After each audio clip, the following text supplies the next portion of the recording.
8, 9, 10, no 15, 11, No, non 12, ci avio. 13, 14, 15. No, Bene.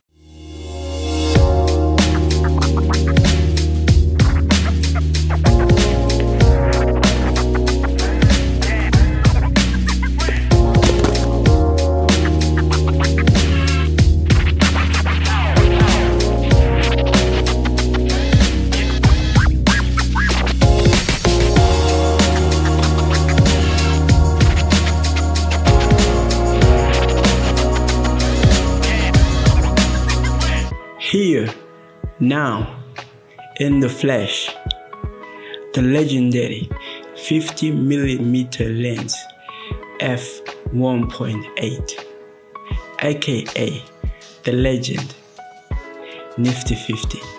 Okay, welcome to my channel.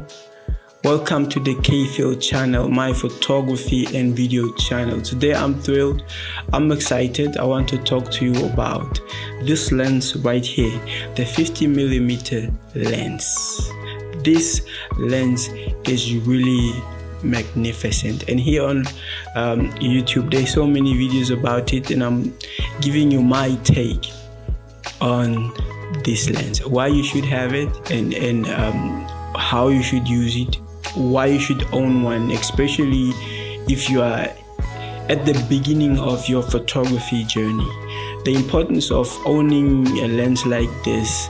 So that's what I want to talk about in this video. Legendary. So this piece of glass has a lot of potential and versatility when it comes to shooting portraits. So for a photographer like me who does weddings and portraits, this is a must-have. So the first tip is simply embrace the wide aperture. The 50mm lens, this prime lens, has the aperture f-stop 1.8. So embrace that. This means it is very good for low light performance. Like as a wedding photographer or portrait photographer, even in studio, you find yourself in situations where you need more light, and using a lens like this then helps you greatly. So open it wide and get the benefits of having a lens that opens up to 1.8. And one other thing with an aperture like this, its ability to blur the background. So sometimes when you're doing weddings in those rooms where preparation is taking place, be it the bride or the groom, you are then able to open it wide to blur the background if the room is maybe messy. The next tip is to get up close and personal. See, this lens is very good for its ability to capture images that are intimate, rich, detailed images. My second tip is the ability of this lens for you to get up close and personal to the subject or the person you're taking a picture of. This lens has a great ability to capture intimate moments, capture rich, detailed shots, because it's just simply awesome. It's a great lens. So whether you're doing portraits or micro like photo shoots, this is a great everyday lens to use to get great results.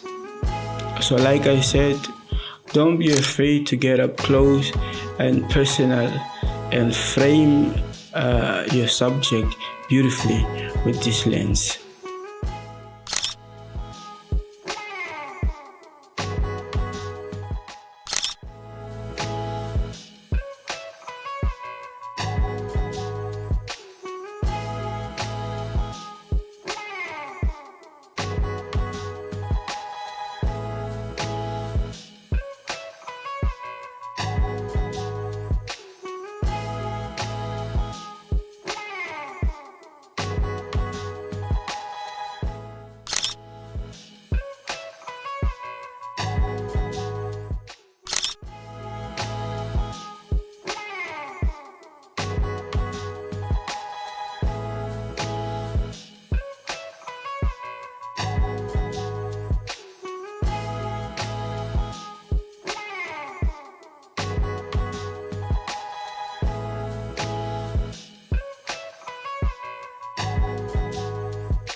So the third point about this lens is its versatility.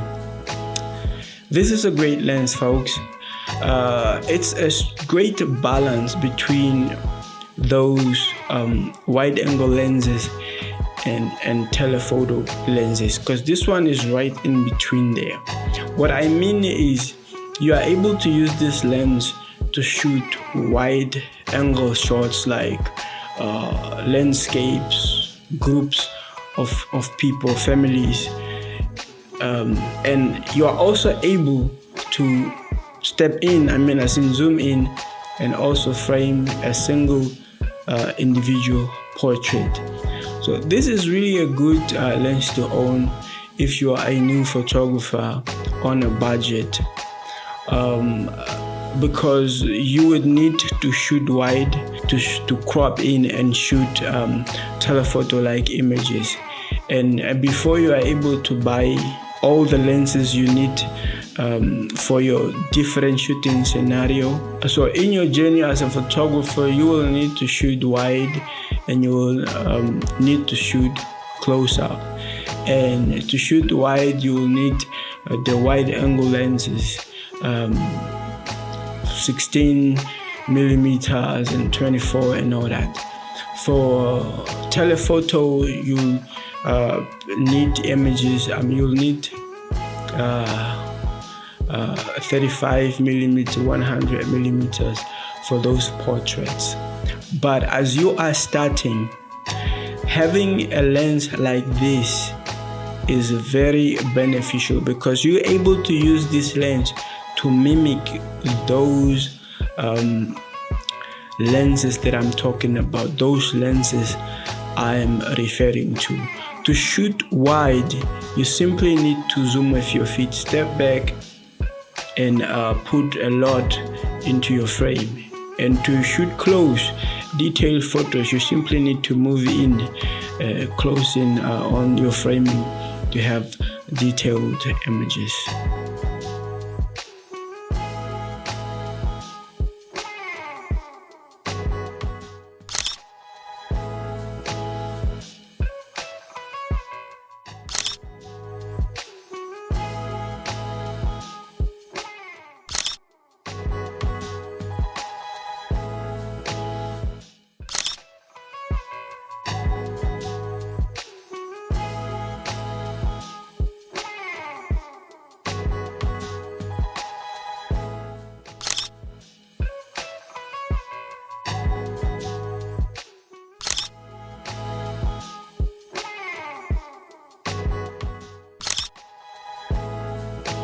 So this lens again is really great for all different types of shooting scenarios.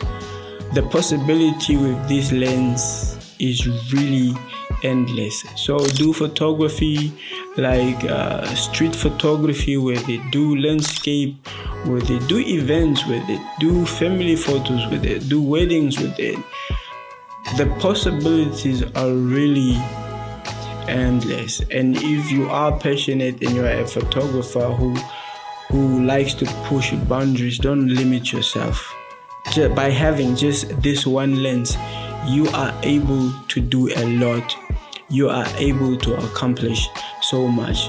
By the way, I shoot with Canon, and most of the Canon cameras come with kit lenses that 18 millimeter to 55 millimeter lens. Now that lens has an aperture starting from 4 f-stop 4 or f-stop 5.6. Now that is really a terrible and bad aperture for shooting indoors.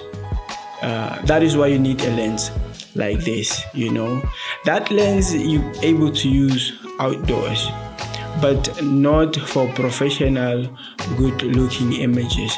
But with this lens, it's all possible. I'm not saying you should throw that one away, but get yourself a 50 millimeter lens f1.8 to properly to come correct, basically, if you get what I'm saying, in your photography. Finally, I want to mention that don't forget to play with perspective. Angle your shots.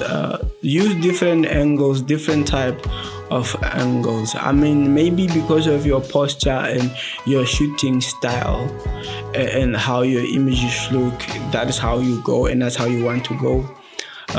That's what you want to go for. But for creative purposes, try different angles in your photo shoots depending on the subject you're shooting. Try out different compositions and frame differently to add depth to your images. Now, be it shooting through objects and so on. So whether it's shooting from an angle to create a hero-like shot, or you're just zooming into, you're just stepping in to create a micro-like image, explore. The possibilities are really endless when it comes to this lens right here. So use your creative mind and just run wild with it.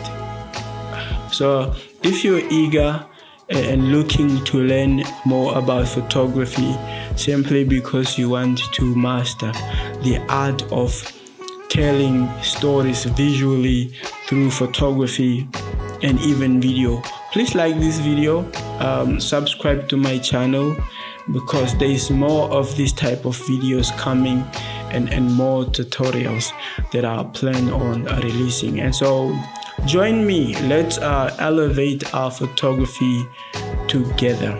Snap on that Nifty 50 and create visually appealing images. Thank you so much for watching this video, and I will catch you in the next one.